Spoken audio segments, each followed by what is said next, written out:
शिवराय पळसखेड पिंपळे या गावामध्ये 2021-22 या वर्षामध्ये 263 घरकुलांच्यासाठी नावं दिली होती। त्यातील 197 मंजूर झाले आणि बाकी जे उर्वरित नाव आहे ते वगळण्यात आले। ते नावे का वगळण्यात आले याची माहिती मिळवण्यासाठी वेळोवेळी यांनी ग्रामपंचायत असेल, पंचायत समिती असेल किंवा जिल्हा परिषद असेल या ठिकाणी माहिती घेण्याचा प्रयत्न केला, परंतु प्रशासनाच्या वतीने त्यांना कोणतीही माहिती न मिळाल्यामुळे शेवटी त्यांनी आत्मदहनाचा इशारा दिला। 23 तारखेला आत्मदहन करण्याचं देखील त्यांनी या ठिकाणी पंचायत समितीला आणि पोलीस प्रशासनाला निवेदन दिलं होतं।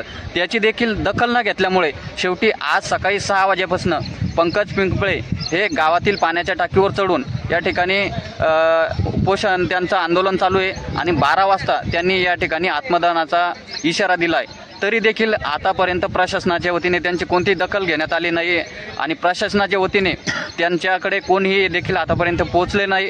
आम्ही देखील या ठिकाणी त्यांना पाठिंबा देण्यासाठी पोहोचलेलो आहे। आपण बघू शकता मोठ्या संख्येने गावकरी मंडळी देखील या ठिकाणी उपस्थित आहे।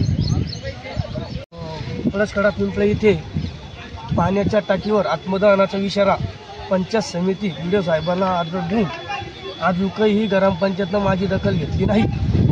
अन्यथा मी 12 वाजेला आत्मदहनाचा इशारा हा करणार आहे, याच्या प्रशासनाने नोंद घ्यावी।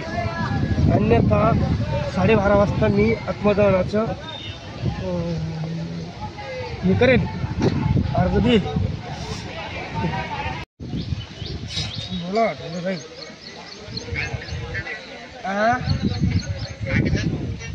काहीच नाही बरं।